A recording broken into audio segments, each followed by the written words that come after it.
Hello दोस्तों, स्वागत है आपका हमारे चैनल पर, जहां हम आपको दुनिया की बेहतरीन किताबों का ज्ञान सरल और प्रभावशाली तरीके से समझाते हैं। आज हम बात करने जा रहे हैं एक ऐसी अद्भुत किताब की जिसने लाखों लोगों की जिंदगी को बदलकर उन्हें सच्ची खुशी और आंतरिक शांति का मार्ग दिखाया है। हम बात कर रहे हैं एकहार्ट टोल की प्रसिद्ध किताब द पावर ऑफ नाउ की। यह किताब हमें सिखाती है कि कैसे वर्तमान पल में जीकर हम अपने जीवन को नई ऊर्जा और सुकून से भर सकते हैं। आज की तेज रफ्तार जिंदगी में जहां हमारा मन या तो अतीत की चिंता करता है या भविष्य की सोच में डूबा रहता है, वहां द पावर ऑफ नाउ हमें वर्तमान के महत्व को समझने का मौका देती है। इस वीडियो में हम आपको बताएंगे कैसे वर्तमान क्षण में जीना हमारे मानसिक तनाव को खत्म कर सकता है, क्यों वर्तमान में रहना ही सच्ची खुशी और सफलता की कुंजी है, कैसे आप अपने विचारों को नियंत्रित करके जीवन में शांति और संतुलन पा सकते हैं, और जीवन में सच्चा आध्यात्मिक जागरण कैसे संभव है। अगर आप भी तनाव मुक्त, सुकून भरी और खुशहाल जिंदगी जीने का तरीका ढूंढ रहे हैं, तो यह वीडियो आपके लिए है। इस किताब के विचारों और संदेशों को सरल हिंदी में समझाने के लिए हमने इसे आपके लिए विशेष रूप से तैयार किया है।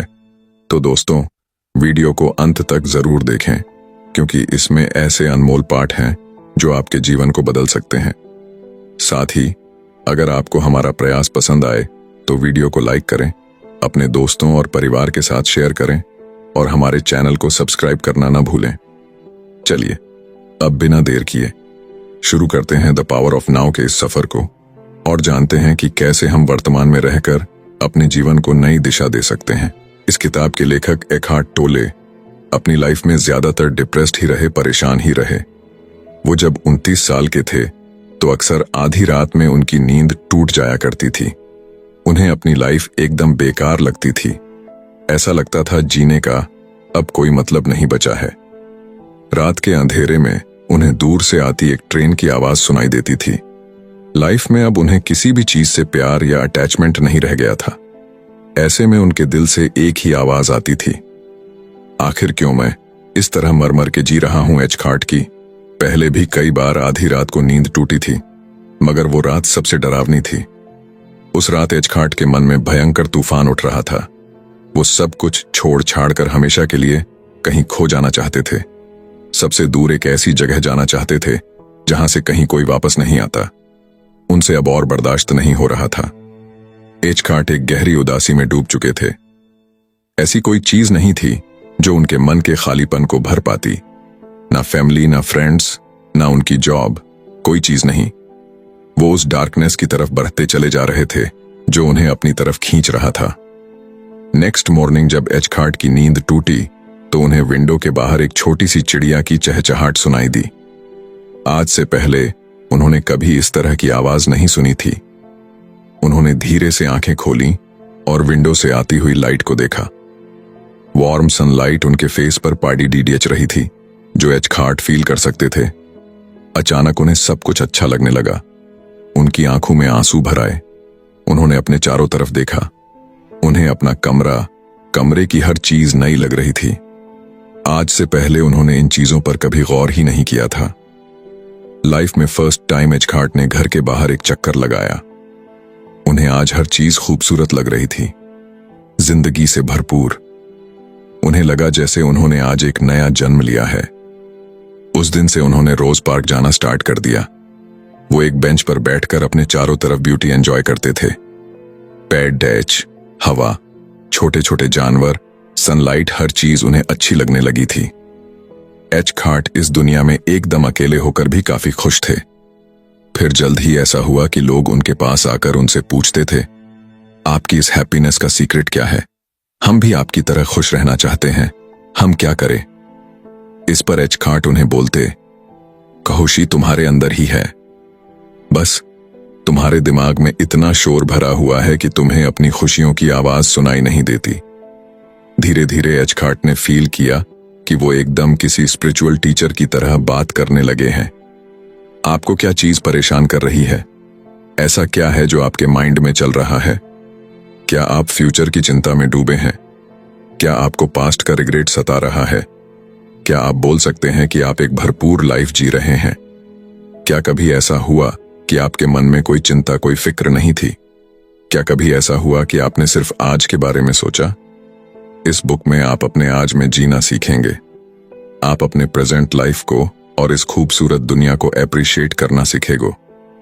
लाइफ की हर बिटरनेस और पेन को दूर करने का एक तरीका है। अपने डर को और गुस्से को दूर करना इतना भी मुश्किल नहीं है। इस बुक समरी को पढ़कर आप सीखेंगे कि अपनी प्रॉब्लम्स को कैसे फेस करें। आप भी चाहे तो अपनी जिंदगी में शांति ला सकते हैं। जब एचखार्ट ने अपनी लाइफ में ये सब कुछ सरवाइव किया है तो आप क्यों नहीं कर सकते? चलिए इस बुक के सभी 10 चैप्टर्स को ध्यान से समझते हैं। Chapter 1, you are not your mind. एक बार एक बेगर था जो 30 सालों से साइडवर्क में रहता आ रहा था। एक दिन सुबह जब एक स्ट्रेंजर वहां से गुजरा तो बेगर ने अपनी बेसबॉल केप उसके आगे रखते हुए पूछा, सर क्या कुछ पैसे मिल जाएंगे? मेरे पास तुम्हें देने के लिए पैसे नहीं है। वो आदमी बोला। उस आदमी ने नोटिस किया कि बेगर एक ओल्ड बॉक्स पर बैठा हुआ था। ये क्या है? उसने बेगर से पूछा। कुछ नहीं, बस एक बॉक्स है। ये तो काफी टाइम से यहां पड़ा हुआ है। बेगर बोला। क्या तुमने कभी इसे खोल के देखा है? स्ट्रेंजर ने पूछा। क्या फायदा? ये तो खाली होगा, बेगर बोला। मगर जब स्ट्रेंजर ने इंसिस्ट किया कि उसे एक बार बॉक्स खोलकर देखना चाहिए तो बेगर उसकी बात मान गया। बॉक्स काफी पुराना था इसलिए खुल नहीं पा रहा था, मगर बेगर ट्राई करता रहा तो बॉक्स खुल गया। बेगर ने जैसे ही बॉक्स के अंदर देखा वो हैरान रह गया। जिस पुराने से बक्से में वो इतने सालों से बैठता आ रहा है वो असल में गोल्ड से भरा हुआ था। देखा जाए तो हम सब एक तरह से बेगर की तरह हैं। हम बाहर की दुनिया देखते हैं, अपने अंदर झांकने की कभी कोशिश नहीं करते। हम बाहर अपनी खुशियां तलाशते हैं। हम सभी को प्यार और सिक्योरिटी की जरूरत है, मगर हम ये भूल जाते हैं कि हमारे अंदर ही एक खजाना छुपा है। एक ऐसा खजाना जो हमें कोई और नहीं दे सकता। तो असली खजाना आखिर है क्या? असली खजाना है अपने अंदर की शांति को महसूस करना, हम जैसे हैं वैसे खुद को एक्सेप्ट करना, अपने असली नेचर के साथ खुश रहना। पास्ट के रिग्रेट और फ्यूचर की चिंता से दूर अपने आज में खुश रहना है असली दौलत है। अगर हम अपने आज में खुश हैं तो हम वाकई में खुश रहेंगे। एक बार जब यह खजाना आपको मिल जाएगा तो फिर कभी आप बाहरी दुनिया की झूठी चमक दमक में नहीं पड़ी ढोगे। आप अपने में ही इतने मस्त रहोगे कि ये दुनिया आपको एकदम अलग नजर आने लगेगी। फिर ना बीते हुए कल का दुख होगा और ना ही आने वाले कल की चिंता रहेगी। असली सोना आपके अंदर ही है, बस एक बार अपने अंदर झांक के तो देखो। Chapter 2, consciousness, the way out of pain. उस बॉक्स को आप कैसे खोलेंगे जो आपके पास है? कैसे आप अपने अंदर छुपा गोल्ड बाहर निकालेंगे? सबसे पहले तो ये जानना बहुत जरूरी है कि आप क्यों परेशान रहते हैं। ऐसा क्या है जो आपको जीने नहीं दे रहा? आपके दर्द की वजह क्या है? आपको अपनी उदासी की वजह मालूम करनी होगी। जरा ये सोचो कि अगर दुनिया में इंसान होते हैं नहीं तो क्या होता? सिर्फ जानवर और पेट पौधे ही होते तो तब क्या पास्ट या फ्यूचर होता? तब टाइम जैसी कोई चीज होती क्या? ईगल क्या ये पूछती, टाइम क्या हुआ है जरा बताना? या ओक का पेट सोचता, आज कौन सी तारीख है? असल में प्लांट्स और एनिमल्स के लिए टाइम या डेट जैसी कोई चीज मैटर ही नहीं करती। उन्हें क्या लेना देना पास्ट या फ्यूचर से? उनके लिए जो टाइम है आज और अभी है। पेड़ पौधे और जानवर अपने प्रेजेंट में जीते हैं। जरा सोचो कितना वंडरफुल है बिना किसी रिग्रेट और परेशानी के जीना। कोई फिक्र नहीं और ना ही कोई दुख परेशानी। यही होता है अपने प्रेजेंट में जीना जो हम भूल चुके हैं। अपने पास्ट के बर्डन और फ्यूचर की चिंता छोड़ देकर अभी का टाइम एंजॉय करना। लेकिन क्या यह मुमकिन है? हम इंसान हैं, चाहकर भी हम अपने पास्ट को भूल नहीं पाते। हमारा माइंड हमें आने वाले कल के लिए डराता है। हमारा माइंड हमें कंट्रोल करता है। हम हमेशा उलझनों से इतने घिरे रहते हैं कि अपने प्रेजेंट को अप्रिशिएट नहीं कर पाते। और हमारे दुख की असली वजह यही है, हम खुद ही उदासी को अपनी लाइफ में इनवाइट करते हैं। अब आप बोलोगे कि प्रेजेंट में तो कुछ अच्छा नहीं है, सिर्फ दुख है, परेशानियां हैं। मगर क्या वाकई में ये सच है? आप शायद पास्ट के इन्फ्लुएंस में आकर ऐसा बोल रहे हैं, लेकिन आपको पास्ट को भूलकर प्रेजेंट में ध्यान देना होगा। आज जैसा भी है उसे एक्सेप्ट करो, अपने आज को सुधारो। इसे अपना दुश्मन नहीं दोस्त समझो। एक बार कोशिश तो करो, फिर देखो कैसे ये आपकी लाइफ ट्रांसफॉर्म करता है। Chapter 3, moving deeply into the now. क्या कभी सोचा है लोग कार रेसिंग या माउंटेन क्लिंबिंग जैसी एक्टिविटीज क्यों पसंद करते हैं? वो इसलिए क्योंकि उन्हें लगता है कि वो प्रेजेंट मूवमेंट में है। कितनी अजीब बात है ना, लोगों को प्रेजेंट मूवमेंट फील करने के लिए कोई पर्टिकुलर एक्टिविटी करनी पड़ जाती है। यही वजह है कि अक्सर लोग खुश रहने के मौके ढूंढते हैं। एक जेन मास्टर थे। एक बार उन्होंने अपने स्टूडेंट्स से पूछा, इस वक्त किस चीज की कमी है? स्टूडेंट सोच में पड़ीडीडीएच गए कि इस सवाल का जवाब क्या होगा। सब शांत होकर सोच रहे थे। बस यही वो चीज थी जो शोर में नहीं मिलती, यानी शांति। किसी को भी शांत रखने के लिए ये कितनी सिंपल सी एक्सरसाइज है। कहने का मतलब है कि आपको अपने अंदर की शांति और खूबसूरती महसूस करने के लिए किसी ऊंचे पहाड़ पर चढ़ने की जरूरत नहीं है। काम पर जाते हुए या सिटी का चक्कर लगाते वक्त आपने रास्ते में कई सारे पेड-डीडीएच देखे होंगे। आप इन पेड-डीडीएच पौधों को शायद ही कभी नोटिस किया होगा, क्योंकि अक्सर हम लोग अपनी ही परेशानियों में खोए रहते हैं। अगर हो सके तो कभी इन पेड़ों के साए में बैठकर कुछ पल शांति से बैठो, रिलैक्स करो, या अपनी विंडो के बाहर किसी पेड़ को गौर से देखो। आपको कुछ डिफरेंट फील होगा। आप देखोगे कि ये पेड़ पौधे कितने ब्राइट, कितने कलरफुल हैं। ये आपके वर्क प्लेस और घर के पास की किसी भी इमेज से एकदम अलग है। बेशक कुछ टाइम के लिए ही सही, इन मोमेंट्स को फील करो। पेड़ों की फ्रेश एयर में सांस लो। आप फील करोगे कि आपका माइंड रिलैक्स हो गया है। वो सारी परेशानियां जो कुछ वक्त पहले आपकी माइंड में थीं, उन सबको आप कुछ देर के लिए एकदम भूल गए हैं। एक सुकून सा आपके अंदर है। जिस वक्त आप सुबह उठकर ये सोचते हैं कि काश मैं यहां से कहीं दूर होता या होती, उस वक्त दरअसल आप अपने रिस्पॉन्सिबिलिटीज से भागना चाहते हैं। आपके माइंड में ढेर सारी बातें घूमती हैं। आपको उन चीजों की फिक्र सताती है जो आपको अचीव करनी है, और उस वक्त आपके दिमाग में बस एक ही बात होती है कि अब खुश रहने का और एक्साइटमेंट का अगला मौका कब मिलेगा। कब आप अपना फेवरेट फूड फिर से खाओगे? कब आप कोई थ्रिलिंग एक्टिविटी करोगे? कब आपको कोई ऐसा मिलेगा जो आपकी लाइफ कंप्लीट करेगा? लेकिन आप सिर्फ वेट करते रहते हैं, और इस चक्कर में आज की छोटी छोटी खुशियों को एंजॉय करना भूल जाते हैं। आप अपने आसपास नहीं देखते, बस फ्यूचर की चिंता में रहते हैं, और यही रीजन है कि हम कभी भी सेटिस्फाई नहीं हो पाते। Chapter 4, mind strategies for avoiding the now. Psychologist Karl जंग एक बार एक नेटिव अमेरिकन ट्राइबल लीडर से बात कर रहे थे।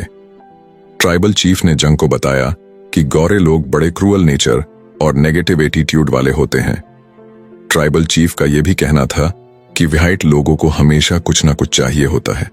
ऐसा लगता है जैसे उनकी लाइफ में कुछ मिसिंग है। ये व्हाइट लोग हमेशा पागलों की तरह रेस्टलेस और अनईजी रहते हैं। आप भी शायद कभी इस स्टोरी के व्हाइट लोगों जैसा ही फील करते होंगे। लेकिन क्या आप एक मिनट रुक के खुद से पूछने की कोशिश करेंगे, क्या इस वक्त मैं पूरी तरह रिलैक्स हूं? क्योंकि कई बार हमारे थॉट्स हमें पूरी तरह कंट्रोल कर लेते हैं।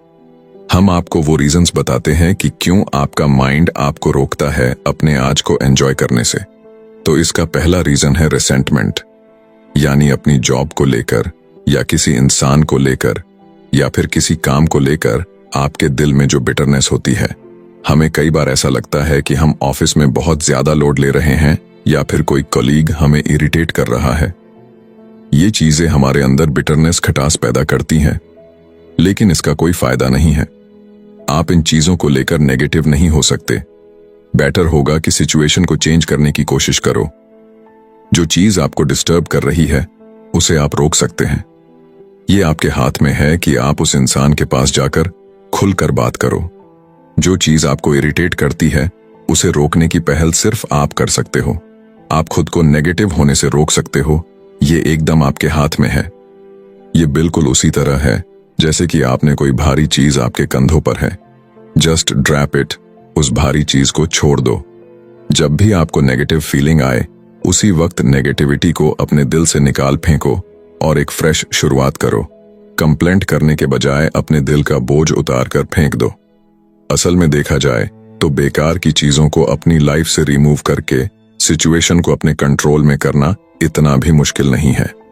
सेकंड रीजन जो आप इस पल को एंजॉय नहीं कर पाते वो है इनएक्शन, यानी कुछ मत करो।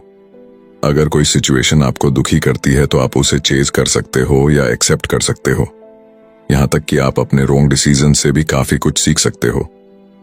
हमारे पास 3 चॉइस है, लीव, चेंज या एक्सपेक्ट। आप किसी सिचुएशन को या तो एक्सेप्ट कर सकते हो। ऐसा कई लोग करते हैं जिन्हें फ्यूचर से खुशी की उम्मीद रहती है, लेकिन जो आपके पास है उसके लिए ऊपर वाले का शुक्रिया अदा करो, तभी आप रियल खुशी अचीव कर पाओगे।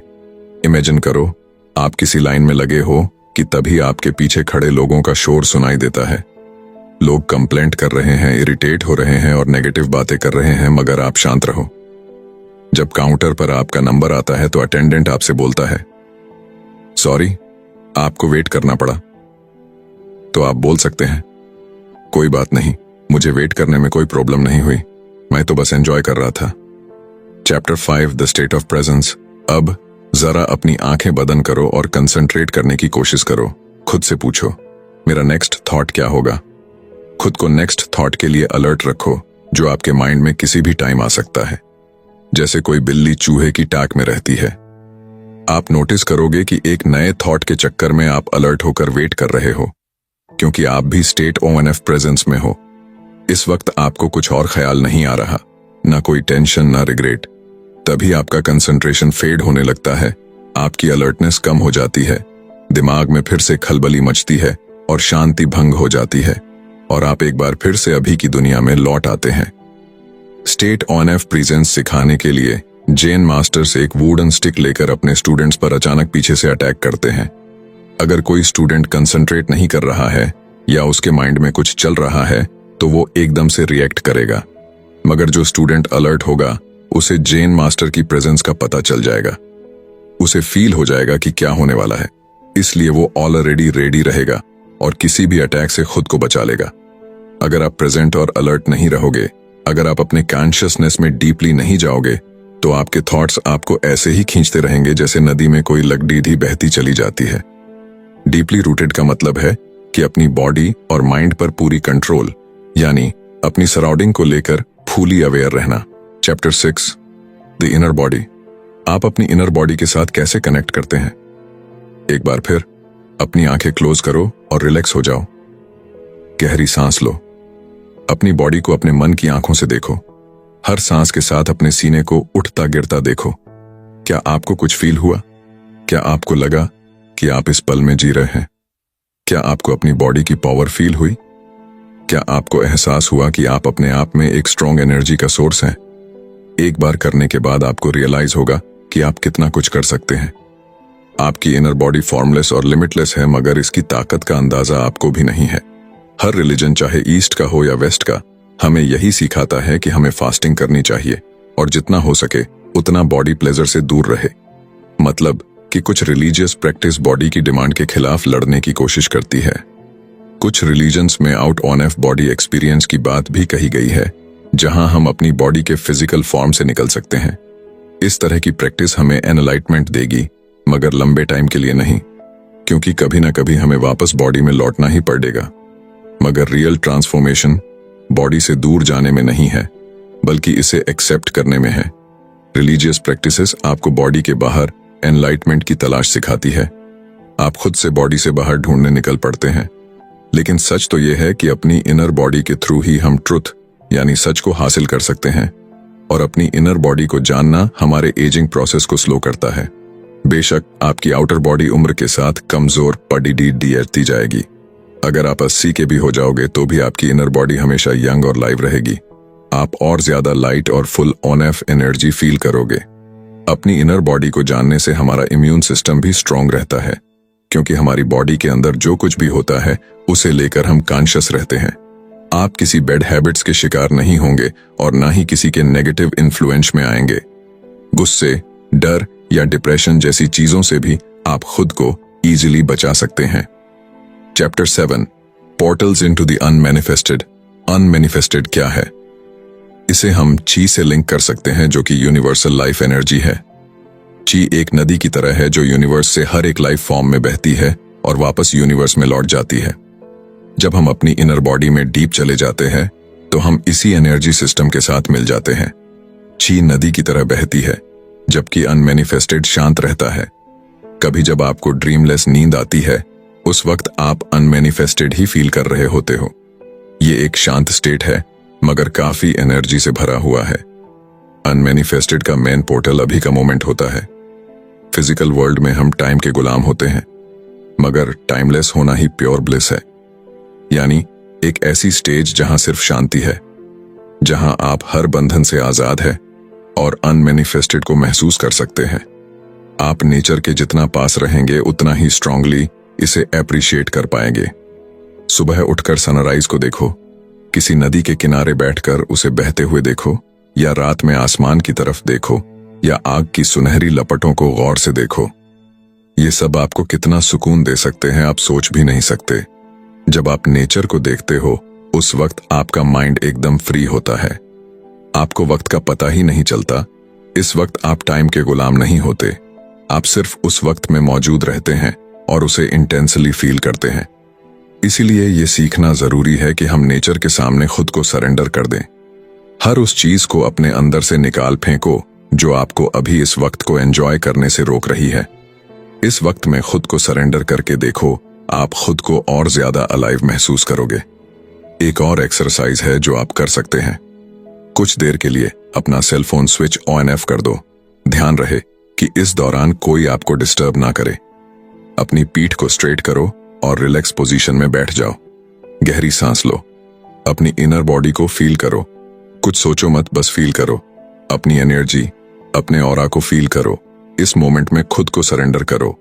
जब हम इतना डीप चले जाते हैं तो एक पॉइंट ऐसा भी आता है जब इनर और आउटर बॉडी का डिफरेंस खत्म हो जाता है। आप उस एनर्जी के साथ एक हो जाते हो जो इस पूरे यूनिवर्स में फ्लो कर रही है। Chapter 8, enlightened relationships. एक आदमी और एक औरत मिलते हैं और दोनों में प्यार हो जाता है। उस औरत से मिलने के बाद उस आदमी को एक कंप्लीटनेस का एहसास होता है। जब भी वो उससे मिलता है, उसे लगता था जैसे दुनिया में उन दोनों के अलावा और कोई नहीं है। उसे फील होता था जैसे दोनों एक हो गए हैं, और वो औरत भी उस आदमी के प्यार में पूरी तरह से डूबी हुई थी। उसे अपने स्पेशल होने का एहसास होता था। उन दोनों का ये रिश्ता एकदम परफेक्ट था। फिर वो आदमी धीरे धीरे डिमांडिंग होने लगा। उस औरत के प्यार का नशा उस पर कुछ ऐसा चढ़ा कि वो उसे लेकर पजेसिव हो गया। उसे डर था कहीं वो उसे छोड़कर चली ना जाए। वो औरत भी जेलस और पजेसिव फील करने लगी। वो उसे ब्लैकमेल करती थी, उस पर इल्जाम लगाती थी। रिलेशनशिप की शुरुआत में दोनों में बद्धा प्यार था, मगर थोड़े दिनों बाद ही उनके रिश्ते में दरार पड़ने लगी। अब उनके बीच लव हेट रिलेशन था। कभी दोनों एक दूसरे के बेहद करीब आ जाते और कभी एक दूसरे से नफरत करने लगते। वो दोनों कभी एक दूसरे को हर्ट करते तो कभी एक हो जाते थे, और इसी वजह से अब उनका रिश्ता प्लेजर से ज्यादा तकलीफ देने लगा था। उनके बीच खुशियों की जगह अब दर्द ने ले लिया, और एक दिन फाइनली दोनों के बीच ब्रेकअप हो गया। तो क्या कभी उनके बीच प्यार था भी या नहीं, या सिर्फ एक अट्रैक्शन था? दोनों को एक दूसरे की सिर्फ एक एडिक्शन थी, जैसे अक्सर लोगों को किसी फूड, अल्कोहल या ड्रग्स की होती है। आप जब किसी को सिर्फ अपना पेन रिलीव करने के लिए, अपने अंदर के खालीपन को भरने के लिए चाहते हो, तो ऐसे रिश्तों का यही हाल होता है। और एक बार एक्साइटमेंट खत्म होने के बाद जो सैडनेस होती है, जो दुख होता है, उसकी कोई इंतहा नहीं है। मगर सवाल यह है कि एक एनलाइटेंड रिश्ता कैसे बनाया जाए? हम किसी के साथ कैसे हमेशा खुश रहे? इसका एक सिंपल आंसर यह है कि जिसे भी आप चाहे उसे पूरे दिल से एक्सेप्ट करो, उसकी कमियों और खूबियों के साथ। उसे चेंज करने की कोशिश मत करो, उसे वैसे ही अपनाओ जैसा उसका ट्रू नेचर है। जब आप किसी को बदलने की कोशिश करते हो तो वही सारे दर्द की वजह है। इसलिए एक्सपीरियंस हमें और ज्यादा प्यार और खुशी के साथ एक पीसफुल लाइफ जीने के लिए इंस्पायर करता है। मगर सच्चा प्यार आखिर होता कब है? अगर कोई अकेला है बिना किसी पार्टनर के, तो क्या उसे सच्चा प्यार नहीं मिलेगा? क्या प्यार किसी दूसरे से ही हो सकता है, खुद से नहीं? हम सबके अंदर सच्चा प्यार छुपा है, इसे बाहर ढूंढने की जरूरत नहीं है। ट्रू लव के मायने है अपने आज में जीना, अपने आप से और अपने आसपास की हर चीज को प्यार करना ही ट्रू लव है। और ये बात सच है क्योंकि सच्चा प्यार कभी छोड़कर नहीं जाता और ना ही नफरत में बदलता है। सच्चा प्यार हमेशा हमेशा के लिए जिंदा रहता है। Chapter 9, beyond happiness and unhappiness. There is peace एक ओल्ड मैन जो काफी बीमार था, अपने डेथ बेड पर पड्ढा मौत का इंतजार कर रहा था। हालांकि उसकी हालत काफी सीरियस थी, फिर भी उसने किसी रेडिकल ट्रीटमेंट या ऑपरेशन के लिए मना कर दिया था। उस आदमी का एक लॉन्ग प्रोडक्टिव करियर रहा था। उसने अपनी लाइफ में काफी सारे लोगों की हेल्प की थी और काफी कुछ अचीव किया था। उसके लास्ट टाइम में उसके रिलेटिव्स और करीबी लोग उसके पास आकर रोने लगे, मगर वो एकदम शांत था। उस वक्त उसे कितना पेन हो रहा था, ये सिर्फ वो ही समझ सकता था। उसने बड़ी शांति से उन लोगों की तरफ देखा जो उसे मिलने आए थे। फिर धीरे से उसने आखिर बार अपनी आंखें बंद की और हेमशाह के लिए एक गहरी नींद में सो गया। इस स्टोरी से क्या लगता है? क्या मौत हमेशा ही दर्दनाक होती है? क्या हमें मौत से डरना चाहिए? आप कैसे कह सकते हैं कि कोई चीज वाकई में पॉजिटिव है या नेगेटिव? ऐसे बहुत से लोग हैं जो अपनी मिस्टेक्स, डिसेबिलिटीज एंड लॉस के लिए ग्रेटफुल हैं। जानते हैं क्यों? क्योंकि इन लोगों का मानना है कि नेगेटिव सिचुएशन उनकी सबसे बड़ी टीचर है। अपने कॉन्शियसनेस के साथ उन्होंने लाइफ की नेगेटिव सिचुएशंस को पॉजिटिव में बदला। जब आप अपने प्रेजेंट में रहते हो तो पॉजिटिव या नेगेटिव कुछ नहीं होता। तब आप चीजों को एज इट इज एक्सेप्ट करते हो। तब आप बैड सिचुएशंस को ये बोलकर इग्नोर नहीं कर सकते कि हर चीज परफेक्ट है, क्योंकि आप चीजों को होने दे रहे हो। जैसे कि उस ओल्ड मैन ने एक्सेप्ट कर लिया था अपनी डेथ को और वो पीसफुली इस दुनिया से चला गया। उसे कोई डर या रिग्रेट नहीं था। मरते वक्त उसके फेस पर शांति थी। Chapter 10, the meaning of surrender. Surrender का मतलब है जो अभी हो रहा है उसे किसी डर, गुस्से या बिटरनेस के बिना एक्सेप्ट करो। यानी लाइफ जैसे अभी है वैसे एक्सेप्ट करना सीखो। जब कुछ गलत होने लगे तो आपको सरेंडर करना सीखना होगा। उस वक्त जो सिचुएशन होगी उसका सॉल्यूशन आप नेगेटिव हुए बगैर निकाल सकते हो। जैसे कि मान लो आप कीच डीएच में फंस गए। अब यहां सरेंडर करने का यह मतलब नहीं कि आप कीच डीएच में ही फंसे रहो, बल्कि यह मतलब है कि आप इस सिचुएशन को इग्नोर मत करो। आपको एक्सेप्ट करना होगा कि आप कीच डीएच में धंस गए हो और अब आपको बाहर निकलना है। ये रियलिटी है, मगर इसके लिए किसी और को ब्लेम करना या गुस्सा करना गलत बात होगी, क्योंकि ऐसा करके आपको कुछ फायदा नहीं होने वाला। अब जरा ये सोचो कि आप नाइट में वॉक के लिए निकले हो। बाहर काफी कोहरा है जिसकी वजह से आपको क्लियर नहीं दिख रहा, लेकिन आपके पास एक पावरफुल फ्लैशलाइट है जिसकी हेल्प से आप आगे बढ़ते जा रहे हैं।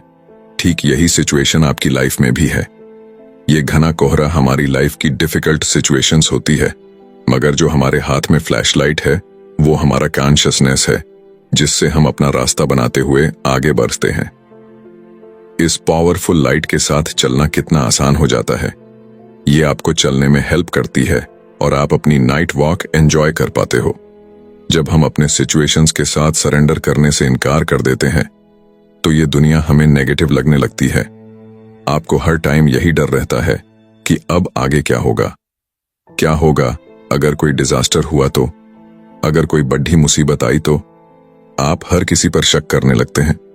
आपको खुद पे भी यकीन नहीं रहता और इसका इफेक्ट आपकी फिजिकल बॉडी पे भी पड़ता है। आपकी बॉडी वीक हो जाती है। आपको लगता है जैसे आप बीमार हैं। जब भी आपको लगे कि आप इस तरह कोहरे में खो रहे हैं तो याद रखो, एक पावरफुल फ्लैशलाइट आपके अंदर ही मौजूद है। आप शायद ये बोलो कि लाइफ में इतनी चीजें होती हैं, लेकिन हम कहेंगे कि सिर्फ उसी पर फोकस करो जो अभी इस वक्त आपके सामने है। यानी अपने आज पर फोकस करो, उसे हर हाल में सरेंडर करो और एक्सेप्ट करो, और फिर उस पर एक्शन लो। सरेंडर का अपोजिट होता है रेजिस्टेंस, यानी ब्लेमिंग, रिग्रेट्स और फियरफुलनेस। और ये सारी फीलिंग्स आपको और भी नेगेटिव बना देती है। इससे बेटर है कि आप इन पर कंट्रोल करो। नेगेटिव इमोशंस को अपने पास भी मत आने दो। पूरी तरह कॉन्शियस होने पर ही आप कोई बेस्ट सॉल्यूशन सोच पाओगे। इस मोमेंट में शायद आप भी प्रॉब्लम्स की कीचड़ में फंसे होने की वजह से अपने पेरेंट्स, इस सोसाइटी को और अपने हालात को ब्लेम कर रहे होंगे। आप अपने उन सारे गलत डिसीजंस के बारे में सोच रहे होंगे जो आपने लाइफ में लिए। आप सोच रहे होंगे यही आपकी लाइफ है, अब आपका कुछ नहीं हो सकता, आपकी प्रॉब्लम्स कभी दूर नहीं हो सकती। लेकिन एक मिनट रुको, पहले एक डीप ब्रीथ लो। आपको सरेंडर करने की जरूरत है। खुद को बोलो कि मैं कीचड़ डीएच में फंसा हूं, मगर मैं इससे जरूर बाहर निकलूंगा और मैं गिव अप नहीं करूंगा। फिर आप अपने पैर हिलाते हैं और सीधे खड़े होने की कोशिश करते हैं। बस फिर क्या आप कीचड़ डीएच से बाहर निकल आते हैं? बस इतना ही तो करना था। इसलिए अपने आज में ही जीने की कोशिश करो और हमेशा खुश रहो। आज की इस वीडियो में हमने एक बहुत ही महत्वपूर्ण किताब द पावर ऑफ नाउ के प्रमुख विचारों को समझा। ये किताब हमें सिखाती है कि कैसे वर्तमान क्षण में जीकर हम अपने जीवन को पूरी तरह बदल सकते हैं। भविष्य की चिंताओं और भूतकाल की गलतियों में उलझने के बजाय अभी पर ध्यान केंद्रित करना ही सच्ची शांति और आनंद का स्रोत